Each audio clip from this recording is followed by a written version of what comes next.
ഇതൊക്കെ എന്താടാ? കിട്ടിയോ?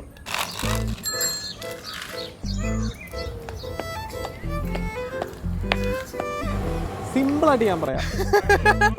ഫേസ്ബുക്ക് ഒരു ഹായ് അതിവിടെ എത്തി നിൽക്കുന്നു, അത്ര എനിക്ക് പറയാം. ആ സ്റ്റോറി ഞാൻ പറയട്ടെ? വേണ്ട വേണ്ട പറയട്ടെ.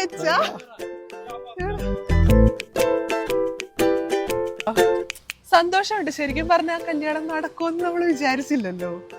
പെട്ടെന്ന് കല്യാണം നടന്നപ്പോ ഉള്ള ഒരു എക്സൈറ്റ്മെന്റ്. പിന്നെ ഞാൻ വിചാരിച്ചതാണ് അവിടുന്ന് സമ്മതം ചോദിച്ചപ്പോ സമ്മതം അല്ലാന്ന് പറയാനായിട്ട്. ഞാൻ പേടിച്ചു പോയി. ഇവളൊരു ചെറിയ ലാഗിട്ടിട്ട് ഞാൻ ഒന്നും ചങ്കോടിച്ചു പോയി. പെട്ടു. ആര്? അപ്പൊ ഞാനോ? ലൈക്ക് ഞാൻ അവളെ ആദ്യമായിട്ട് റെയിൽവേ സ്റ്റേഷനിൽ വെച്ചാൽ കണ്ടേ. ആ നടന്നു വരുന്ന ഒരു മൊമെന്റ്, ആദ്യമായിട്ട് കാണുന്ന ഒരു ഇംപ്രഷൻ, എന്താ ഫസ്റ്റ് ടൈം, എന്താ impression of the first sight എന്നൊക്കെ പറയത്തില്ലേ, അങ്ങനെയാണ് ഇഷ്ടപ്പെട്ടത്. അത് തന്നെ first sight love. Where do I begin to tell the story of how great love can be? ഞാൻ ഇവന് ആള് മാറിയെന്ന് റിക്വസ്റ്റ് അയച്ചതാ. ഇവൻ എനിക്ക് ഇങ്ങോട്ടേക്ക് റിപ്ലൈ മെസ്സേജ് അയച്ചു. അങ്ങനെ എനിക്ക് ഇഷ്ടപ്പെട്ടില്ല മെസ്സേജ് അയച്ചത്. വീണ്ടും മെസ്സേജ് അയച്ചപ്പോഴേക്കും എനിക്ക് ദേഷ്യം വന്നിട്ട് ഞാൻ എന്തോ റിപ്ലൈ അയച്ച്. പിന്നെ അങ്ങനെ സംസാരിച്ചു തുടങ്ങി. അങ്ങനെ ഇവിടെ വരെയായി.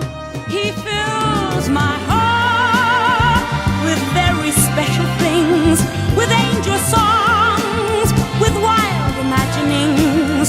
He fills my soul with so much love that anywhere I go, I'm never lonely with him along. Who could be lonely? I reach for his hand, it's always there.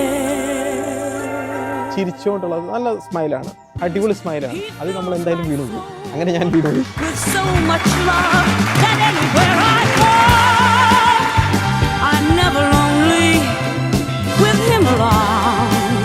Who could be lonely? I reach for his hand, it's all